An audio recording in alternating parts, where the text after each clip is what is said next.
Since nobody got eliminated last week, the remaining 10 couples have made it to the halfway point of the season.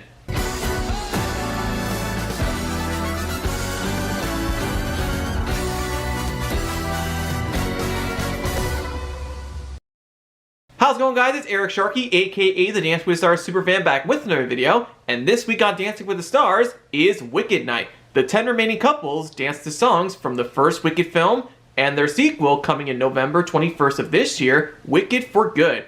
Also, their guest judge was none other than the director of the two Wicked films, John M. Chu. Also, if you guys like this video, or if you guys are new to the channel, be sure to hit that subscribe button down below and smash that like button and ring that bell to get notified for more Dancing with the Stars content from my channel. Growing up, I've always wanted to see Wicked on Broadway, but I've never got the chance to.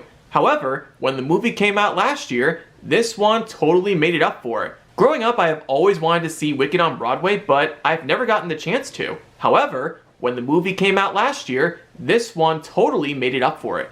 I really enjoyed it so much, and now I'm really looking forward to their sequel. Since there was no elimination last week, their scores and votes from last week have been added to their scores and votes from this week. First up is Scott and Riley dancing contemporary to The Wizard and I. This dance gave me goosebumps the entire time, just like last year when I saw the Wicked movie when they played The Wizard and I. Despite some of the issues with his balance and his transition, it was a great dance to kick off the night.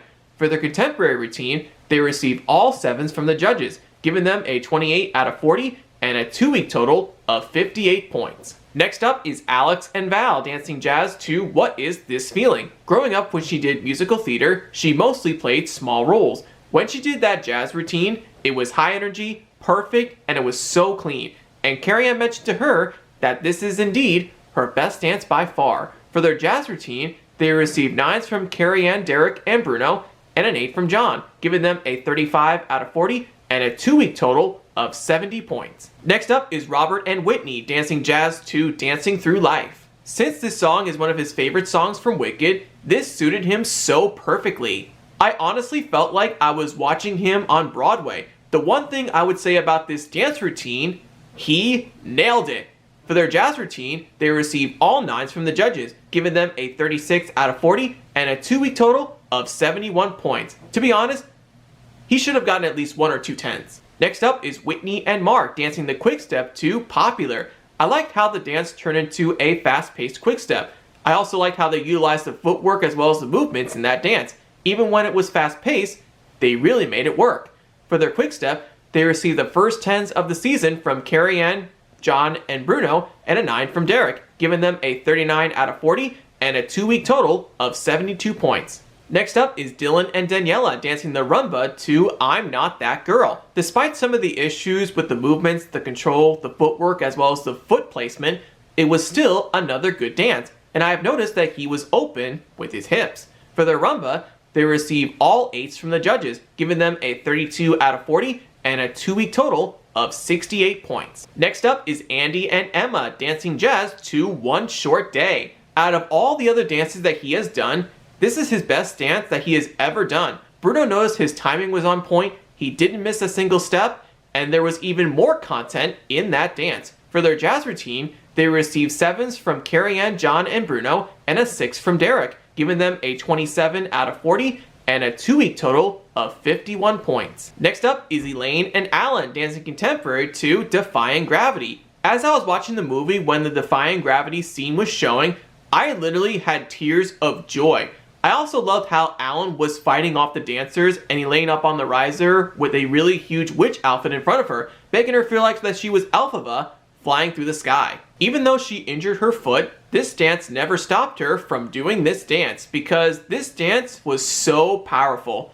For their contemporary routine, they received all 9s from the judges, giving them a 36 out of 40 and a 2-week total of 66 points. Next up is Jen and Jan dancing the foxtrot to As Long As You're Mine. I love how she stayed connected to the dance and it was so elegant.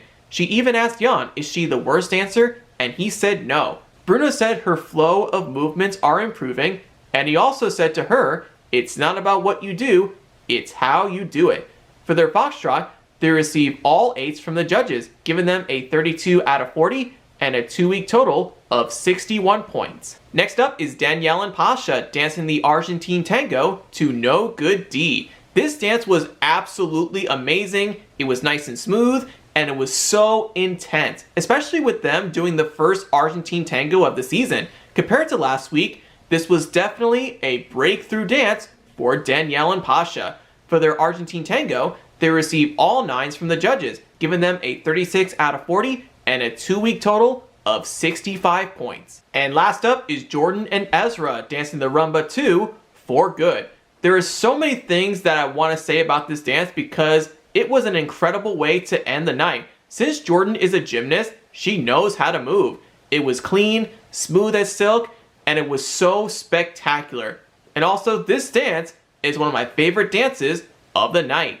For their rumba, they received 10s from Carrie Ann, John, and Bruno, and a 9 from Derek, giving them a 39 out of 40 and a 2-week total of 71 points.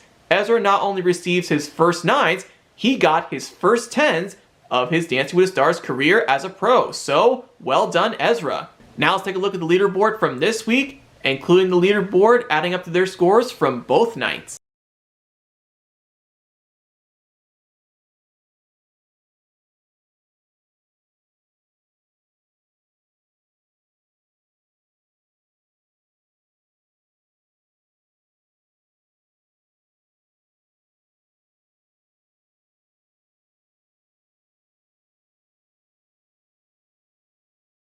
Andy and Emma, Dylan and Daniela, and Scott and Riley were in jeopardy, while the remaining 7 couples are safe. Unfortunately, Scott and Riley were eliminated while the other 2 couples in jeopardy were safe and moving on to next week. I was shocked to see Scott and Riley eliminated because I thought they would last another week or 2.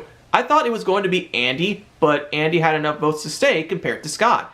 Although his dances were a little bit in between, he tried his best, and that's all that matters. There was some speculation going on saying that Riley might get demoted to Troop next season, but I personally think it's not going to happen because when you're a Dancing with the Stars pro, you're going to have seasons where you make the finals, the semifinals, being eliminated mid-season, or being one of the first few couples eliminated. John M. Chu did a good job as a guest judge. He gave some good advice, and he praised all the stars since he's the director of the 2 Wicked films. I gotta say, this is turning into a very competitive season. So be sure to tune into next week because it's Halloween on Dancing with the Stars, and their guest judge will be another 2-time Dancing with the Stars champion. This time, it's Cheryl Burke. So you don't want to miss that. So that'll do it for this video. Thank you guys so much for watching. This is Eric Sharkey, aka the Dancing with the Stars Superfan. Catch you next time.